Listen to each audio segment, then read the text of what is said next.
Although the focus of today's meditation will be in verse 7, I invite you to read responsibly with me the entire Psalm 112. There are only 10 verses in this psalm. I invite you to read with me responsibly. I will begin reading verse 1 and you read and respond reading verse 2. And then we read together the last verse, which is verse 10. Psalm 112, verse 1. Praise ye the Lord. Blessed is the man that feareth the Lord, that delighteth greatly in his commandments. His seed shall be mighty upon earth, the generation of the upright shall be blessed. Wealth and riches shall be in his house, and his righteousness endureth forever. Unto the upright there ariseth light in the darkness. His riches are full of compassion and righteousness. A good man showeth favor and lendeth. He will guide his affairs with discretion. Surely he shall not be moved forever. The righteous shall be in everlasting remembrance. He shall not be afraid of evil tidings. His heart is fixed, trusting in the Lord. His heart is established. He shall not be afraid, until he see his desire upon his enemies. He hath dispersed, he hath given to the poor. His righteousness endureth forever. His horn shall be exalted with honor. The wicked shall see it and be grieved. He shall gnash with his teeth and melt away. The desire of the wicked shall perish. The Lord bless us in the reading of His most holy and sacred word. As you can see, Psalm 112 is one of those psalms that gives us a picture of what a righteous and a faithful man is made of. It gives us a description and of the blessing of a man that fears the Lord, a man that is godly, a man that is upright in his heart and in his spirit, and of how the Lord is pleased to bless him, even his household. As you can see in verse 1, it begins, Praise ye the Lord. Blessed is the man that feareth the Lord, that delighteth greatly in his commandments. Now, consider the blessing that is described here. Verse 2, His seed shall be mighty upon earth. The generation of the upright shall be blessed. Maghatag na nato sa hulagway nga, kung ikaw nga tao na ay kahadlok sa Ginoo, o nga ikaw nagkinabuhi diya sa pagkamatarong, nagasubay sa iyang kabupot o sa imong kinabuhi, ikaw makatagamtang sa iyang nagayat nga panalangin o uban niya na ang imong pamilya. Ingon the generation of the upright shall be blessed. Then what about verse 3? Wealth and riches shall be in his house.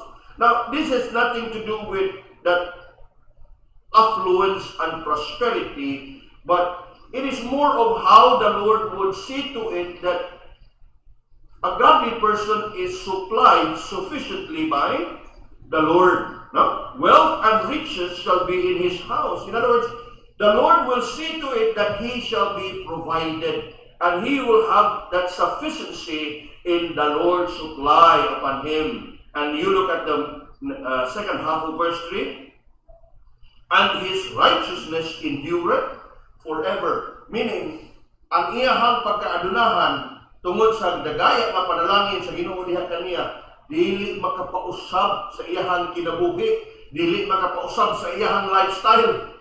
Now, karon pagkadungog kitag mga tao nga sa diha nga nanlibasog pagmaayo, grabe kayo maglakaw magsubay sa dalan o grabe nga madasigon nga mga lagad sa Ginoo apan sa diha nga makatagamtang nga kaharuhay kaayahay murag magpakita og kibra diha sa ilahang pagpangalagad. In other words, naapektahan ang iyahang pagpangalagad sa Ginoo sa mga panalangin nga iyahang naangkon gikan sa Ginoo. Upon not this godly and righteous faithful man described in Psalm 112. Nga naman, kay bisan pa man tuod og wealth and riches shall be in his house, he will remain to be righteous. Magpabilin gyapon siya nga matarong. Dili ingon nga mawala sa passing, dili ingon nga tungod sa kayahay, mausab ang lifestyle. Kay ang verse nila ngayon, his righteousness endures forever. And then look at this, verse 4. Unto him. Now, who is the him here? The blessed man. Who is the blessed man here? The man that fears the Lord. The man that delights in God's commandments. The man that is righteous. The man that is upright. Now, look at verse 4. Unto the righteous there ariseth light in darkness. In other words, na bisan pamadog mahingagom siya sa mga sitwasyon nga diin, he will be in a loss o unsaon niya pagkatubang ang maong kahimtang ug maong sitwasyon. The Lord will bless him by wisdom and discernment. Nga diin unto the upright there arise light in the darkness. He is gracious and full of compassion and righteous. And then look at this. Dili lang nga ang maong tao gi-bless sa Ginoo, dili lang nga ang maong tao o kang iyahang pamilya gi-bless sa Ginoo, ang maong tao sa nahimong blessing ngadto sa uban. Tanawa ang verse 5. A good man showeth favor and lendeth. He will guide his affairs with discretion. Now, how wonderful it is na ang kadagaya sa kinabuhi, ang kaabunda sa kinabuhi, wala makapausab sa iyahang kinaiya, wala makapausab sa iyahang pagkamatarong, wala makapausab sa iyahang pagkaliusnon. Gani sa atong nakita diha, nahimo pa siya nga panalangin ngadto sa uban. Now, tungod niya na, I want us to notice ang iyahang kahimtang in verse 6. Surely he shall not be moved forever. In other words, he will be stable diha sa iyaha nga kinabuhi, both in physical and more so in a spiritual sense. He shall not be moved forever. Nga naman, ingon diha, the righteous shall be in everlasting remembrance. Now, how wonderful it is nga diin ang imuhang pagkamatarong will always be remembered.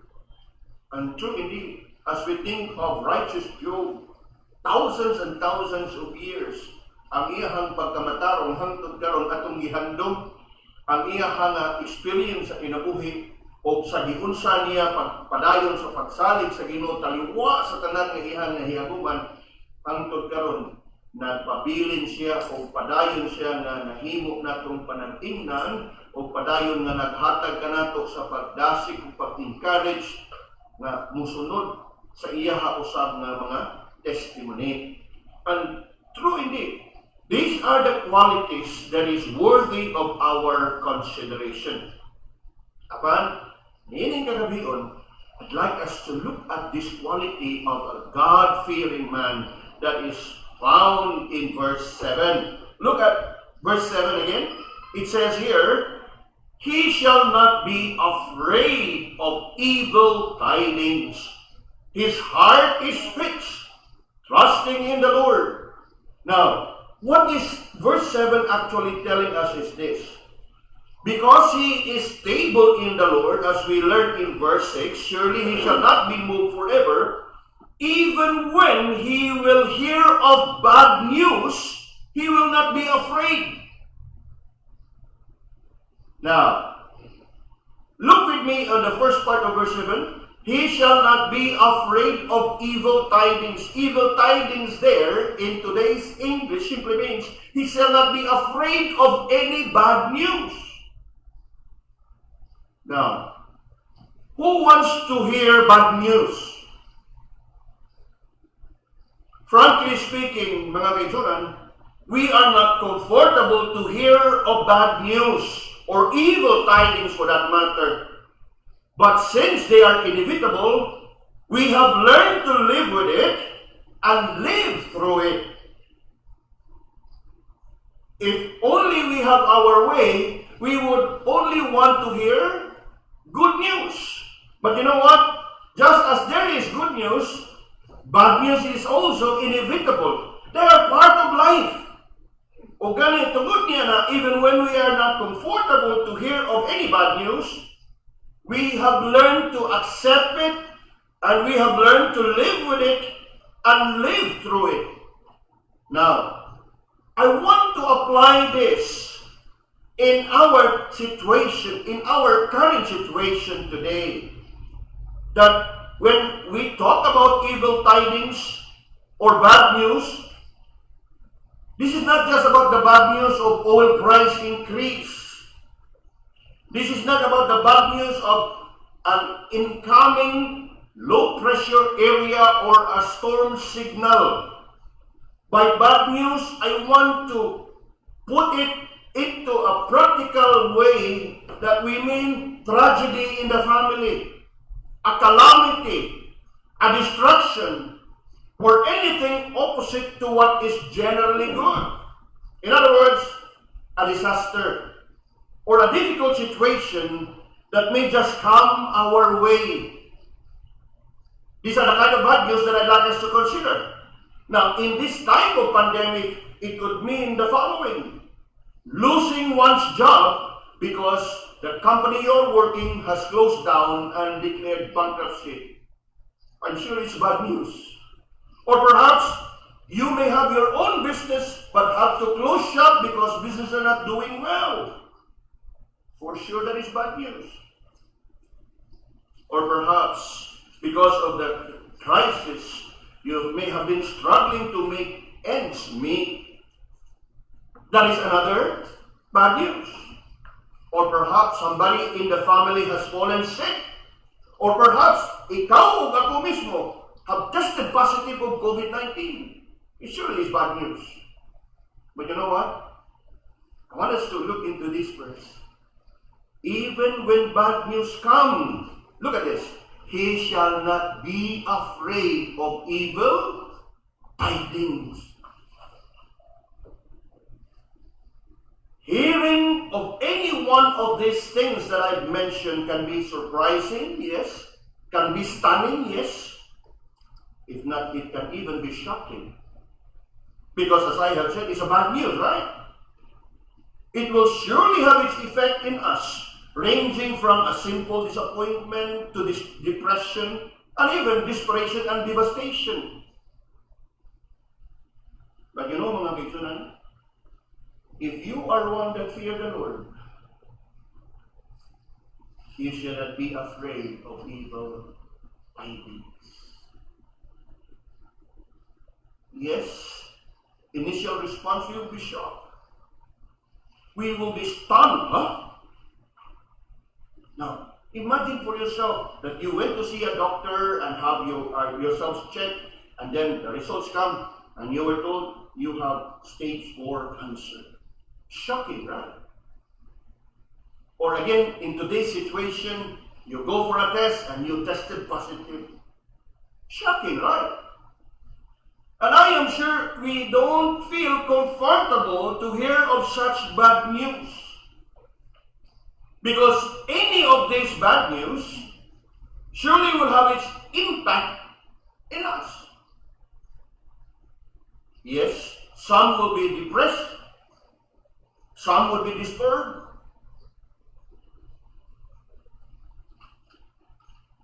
some would be devastated. Mga kaibigan, this and any of this can possibly happen to us.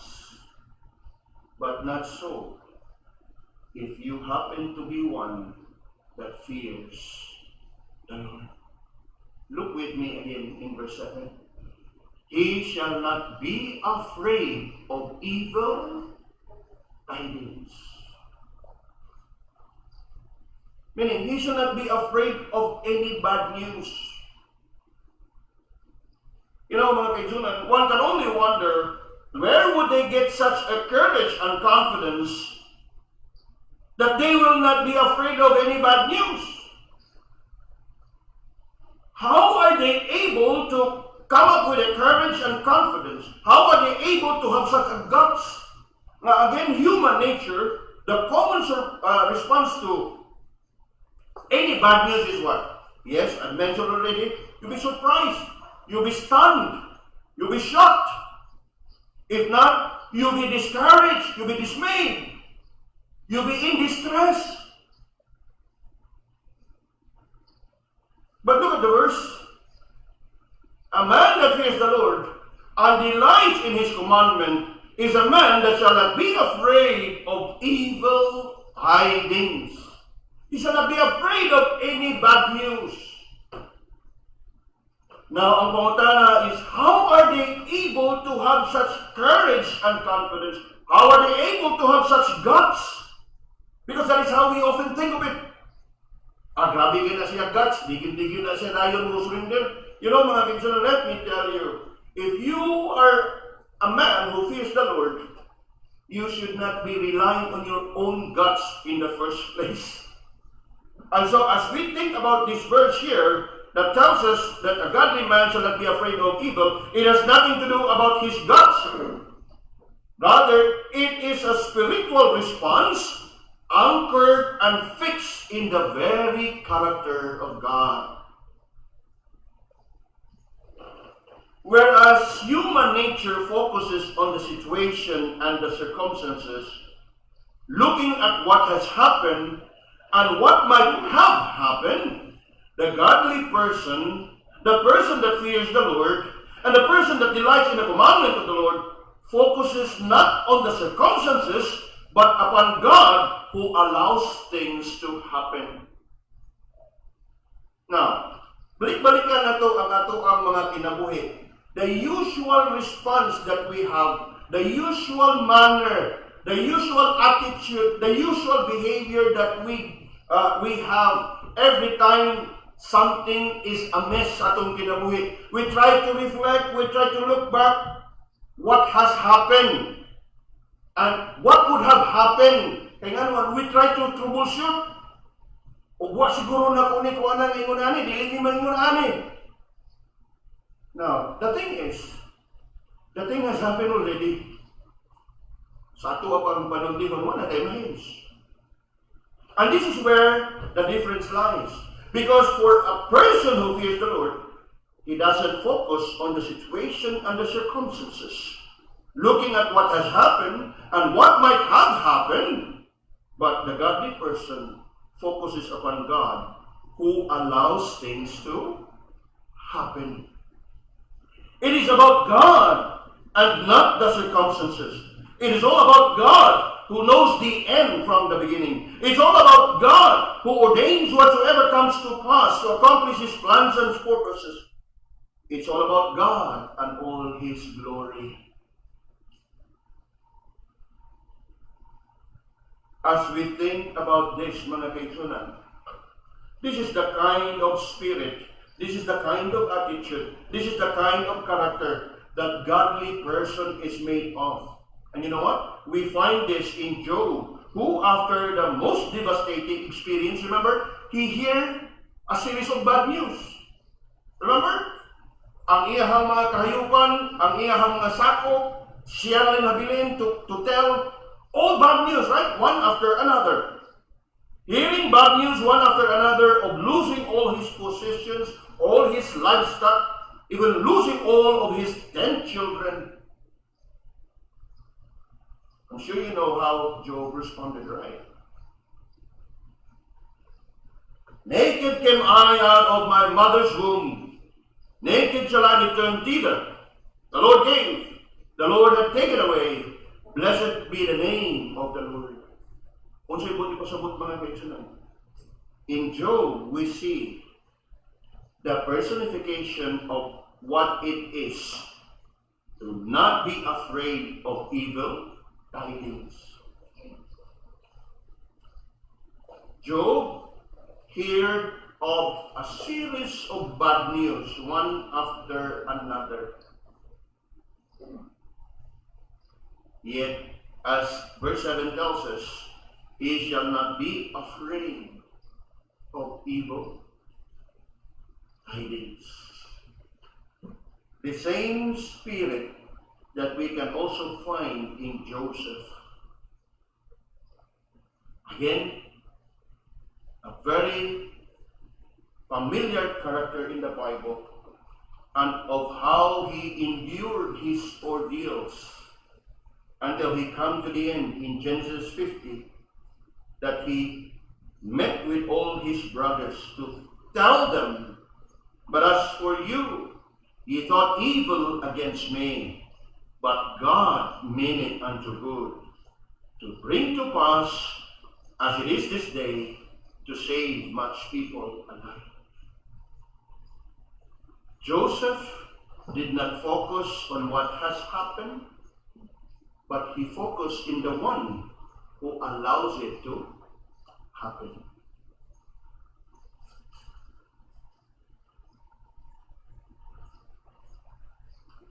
Ako nagtuo that this is the kind of perspective, this is the kind of outlook that each one of us must have. Nga sa unsa man nato nga mga kahimtang o sitwasyon nga atong sa o giatubang karon. Of course, now and then we hear of bad news, right? As if going through a pandemic is not bad news in itself. Almost every day we hear of bad news. But you know what? If you truly have that fear of the Lord, you will never have that fear of men. You will never have that fear of circumstances. And that is what we see in Job, and that is what we see in Joseph, and that is what we see here in our text in verse 7. He shall not be afraid of evil tidings. Why is it? Because, as verse 7 says, his heart is fixed in the Lord. You see that in the middle part of the verse, right? His heart is fixed in the Lord. This is very much like Peter. When Peter asked the Lord, "Lord, can I walk towards you?" Yes, the Lord is delighted to what? Allow him to walk. And lo and behold, Peter was able to walk. For as long as his eyes is fixed upon the Lord Jesus. But the moment that he was distracted, seeing the waves and hearing the blowing of winds, what happened? He began to sink. You know, mga kaibigan, the same can happen to each one of us if we will fail to fix our focus upon the Lord.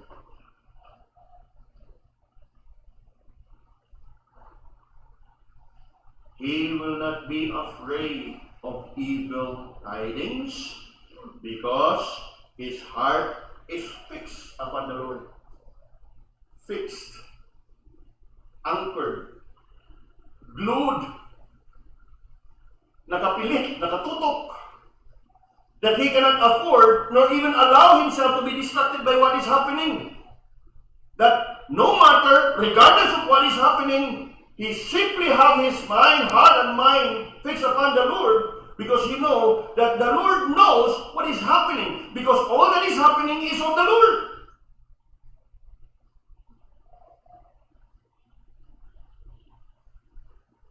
All the way my Savior leads me. What have I to ask beside? Can I doubt his tender mercy, who through life has been my guide? Yes. Bisan pa man tuod o i-allow sa Ginoo, itugot sa Ginoo nga mahayagong kag mga balatian, whatever it may be that the Lord would permit to fall upon you, don't you ever lose your focus. Because it is when you miss your focus that you will give in to fear.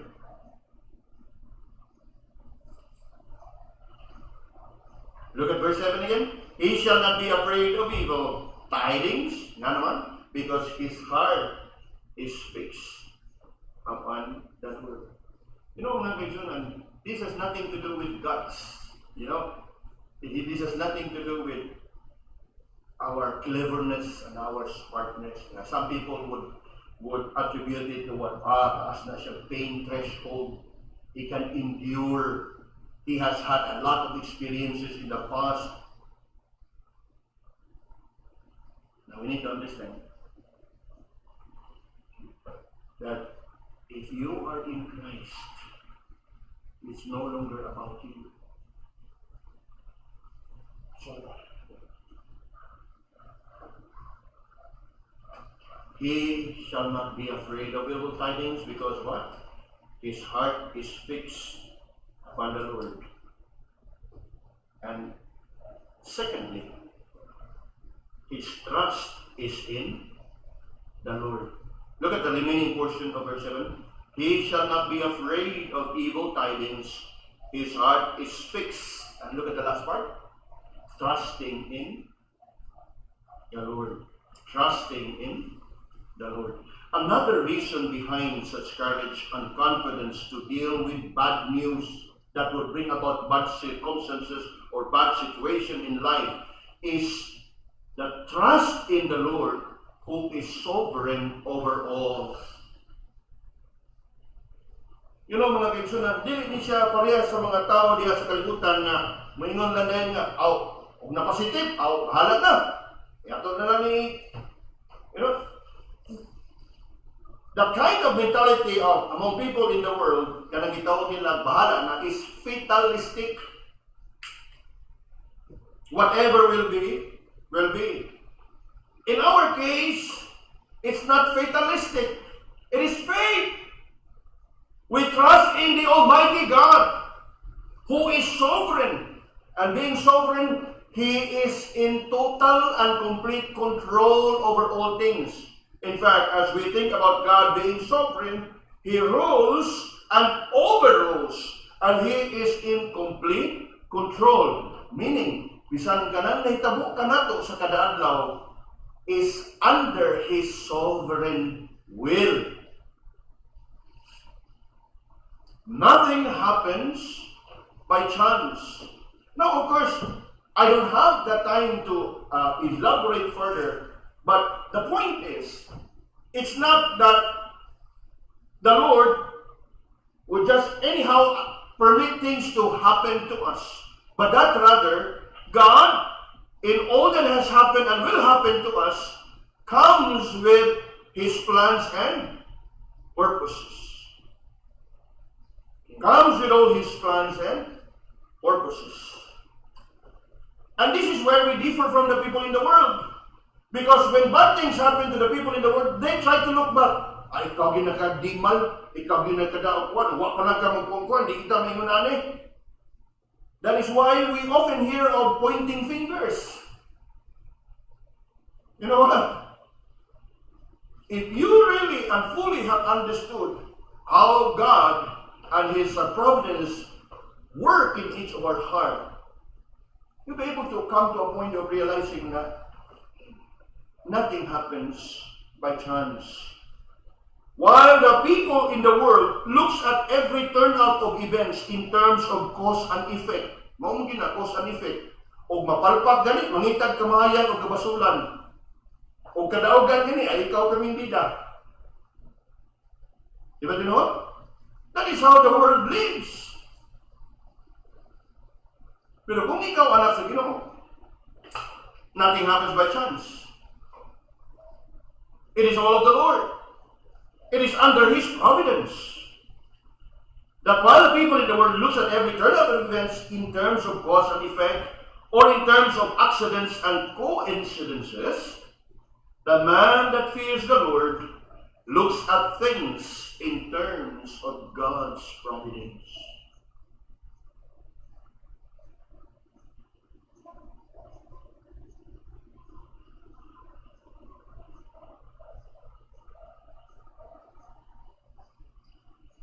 While it is so common among men to look at circumstances dealing with it by cause and effect, accidents and coincidence, even by chance, yes, it seemed to appear as such, but you should know that these so-called accidents and coincidences and chances in the eyes of man, they actually fall under the decrees of God.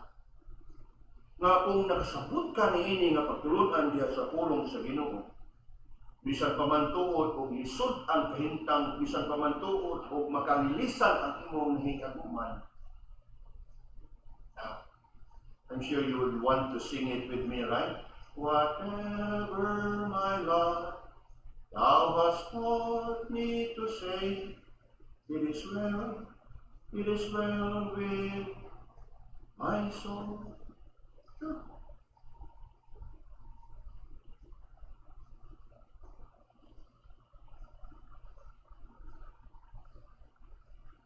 I thought about this passage in Hapon to encourage each and every one of us. Kaya ngayon nato nga sa nagkadugay ang atuang nga giatubang nga kanang kahintang sa krisis sa pandemic. Yes, some of us magulang na fallen sick, like in my case. Yet the Lord is gracious to sustain, the Lord is gracious to strengthen me, and the Lord is gracious to heal me.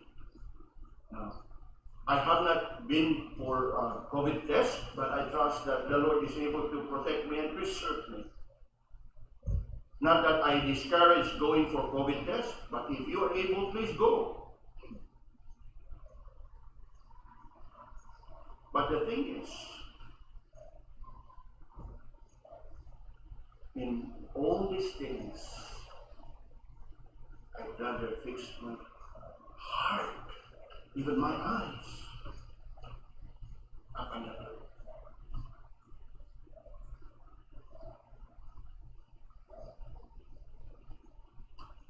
Make no mistake about it, mga Christian. Nasa tanan nga nitabo sa atong mga kinabuhi, it falls under the grace of God and within the providence of God.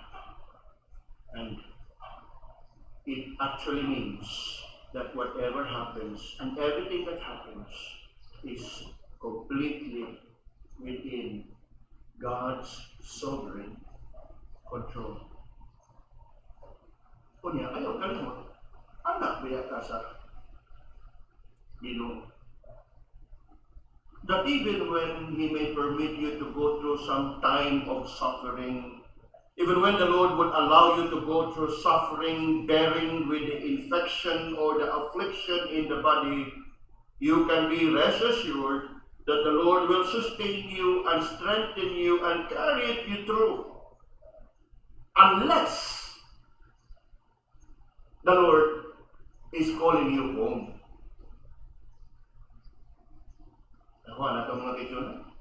Unless the Lord is calling you home. Unless the Lord is calling you to rest. Unless the Lord is calling you into His glory. But other than that, even when we go through infection or affliction, you can be rest assured that the Lord will sustain you, to carry you through, to strengthen you. Nga naman, because that is what His Word has promised. Ganit mga kaibigan, look at verse 7 again. He shall not be afraid of evil tidings. His heart is fixed, trusting in the Lord. Iya, beginning ibalik in verse 8. His heart is what? Established. He shall not be afraid. Now, pause for a moment, and I would like to encourage all of you na nagasubay ka na to diha online. Examine yourself. How established I am in the Word.